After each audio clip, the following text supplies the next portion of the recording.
So check it out. Working on some projects for next year. So I started this another Milwaukee Rd Little Joe. It's made with two Marx E7s that have broken back ends, and I cut them with my chop saw, and then I use Plastruct to glue the two halves together. I also use JB Weld steel stick to reinforce them.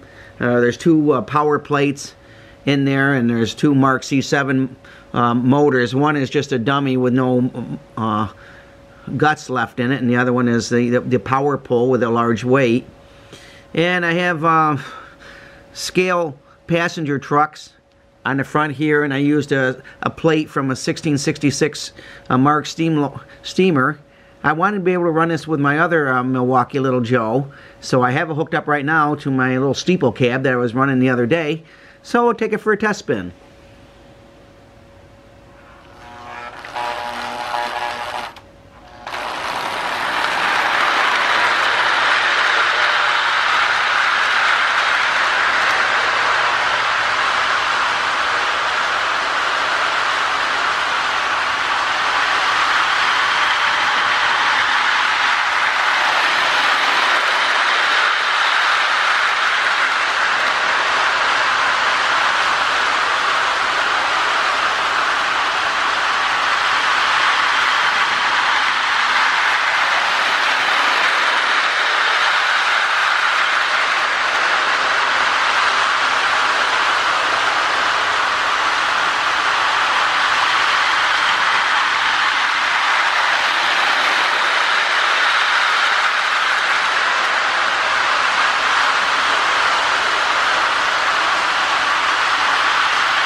Okay, great. Everything runs smooth. I'm pretty happy with it. I'll be able to do the handrails and some body work. Won't be able to do any painting for a while because it's pretty cold up here in New York. So, and I won't be able to work on it again until next year anyway. I know it's an old joke, but it's a goodie. It never gets old. And so, have a happy new year. You can look forward to seeing this project finished and both Milwaukee Rd Little Joes running. I also have the South Shore 800 Little Joe style locomotive too. So it'll be great to see them all running together. So God bless, and never forget Jesus is Lord, and Happy New Year.